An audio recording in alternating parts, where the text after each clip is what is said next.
오늘 우리가 함께 볼 하나님의 말씀은 요한계시록 20장 6절 말씀, 요한계시록 20장 6절 말씀입니다. 이 첫째 부활에 참여하는 자들은 복이 있고 거룩하도다. 둘째 사망이 그들을 다스리는 권세가 없고 도리어 그들이 하나님과 그리스도의 제사장이 되어 1000년 동안 그리스도와 더불어 왕노릇하리라. 아멘. 하나님께서 세상을 창조하실 때 사람을 하나님의 형상으로 만드셨다고 했습니다. 저는 어렸을 때 형상으로 만들었단 말이 참 궁금했습니다. 기억나는 설명으로는 우리 한 사람 한 사람이 하나님의 모습을 가지고 있기 때문에 몸과 마음을 거룩하게 해야 한다는 것이었는데 참 맞는 말이면서도 좀 이상했습니다. 왜냐하면 설명을 하시면서 세상에 있는 모든 사람의 얼굴을 합치면 하나님의 모습이 된다라고 말씀하셨기 때문입니다. 하나님의 형상으로 지음받았기 때문에 그 모습의 총합을 말하는 것인지 아니면 평균을 말하는 것인지는 모르겠습니다만 모든 사람의 모습을 다 모으면 하나님의 모습이 된다고 설명하는 그 말이 정말 말이 안 된다고 생각했습니다. 창조부터 지금까지 수많은 사람들이 태어났고 또 앞으로도 태어날 텐데 그 모든 사람의 모습을 어떻게 다 합쳐볼 수 있겠습니까? 말이 안 되죠? 물론 그렇게 설명하신 분도 자신의 설명이 이상하다는 것을 느꼈는지 그럴 수도 있겠다라는 식으로 넘어갔습니다. 하나님의 형상이라는 말에 담긴 의미는 생각보다 깊습니다. 일단 사람이 영적 존재라는 의미가 있습니다. 그리고 하나님의 성품을 따라 창조된 존재라는 의미도 있죠. 또 우리가 기억해야 하는 의미가 하나 더 있는데 형상은 왕의 통치를 나타낸다는 것입니다.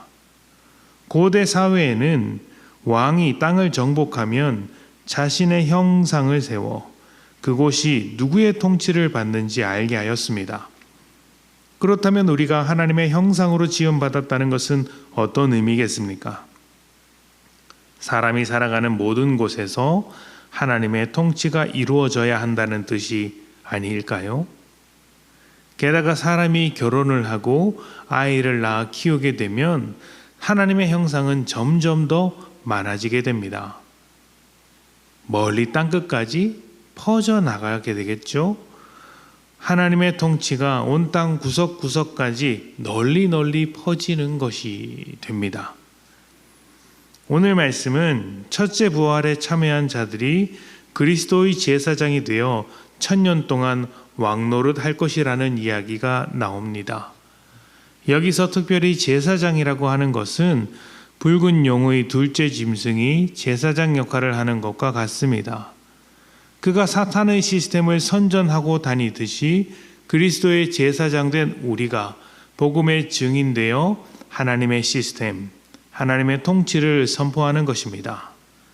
우리는 왕 대신 하나님의 통치를 대리하는 왕 같은 존재로 창조되었고 이제 그 역할을 다시 맡게 되었습니다.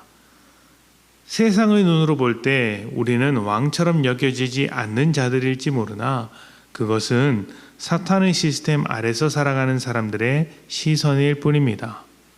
세상은 사탄의 것이 아니라 하나님의 것입니다. 사탄이 권세 잡은 자처럼 살아가는 것도 잠깐입니다. 하나님의 권세 아래서 벌어지는 일일 뿐이죠.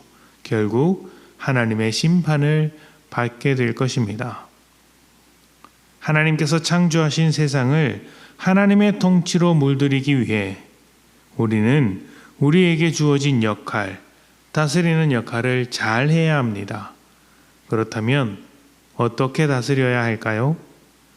예수님과 더불어 왕노릇하는 것이니 예수님께서 하나님의 뜻을 따라 우리를 사랑하셨듯이 우리도 세상에 대하여 하나님의 뜻을 따라 사랑이라는 이름으로 통치하는 것입니다. 한번 상상해 보십시오. 하나님의 통치가 복음을 타고 온 세상에 널리 퍼졌을 때 얼마나 멋지고 아름답겠습니까? 얼마나 복된 삶을 살아갈 수 있겠습니까? 하나님의 통치가 온전해지는 바로 그날이 멀지 않습니다. 그때까지 우리는 예수님과 더불어 왕노릇하며 복음을 전해야 하는 것이겠죠. 여러분의 삶이 예수님의 사랑으로 왕노릇하는 삶이 되기를 축복합니다. 우리의 왕노릇은 권세를 휘두르는 것이 아니라 십자가의 복음으로 섬기는 것입니다.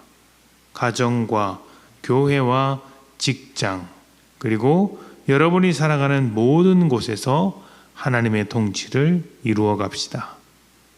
함께 기도합시다.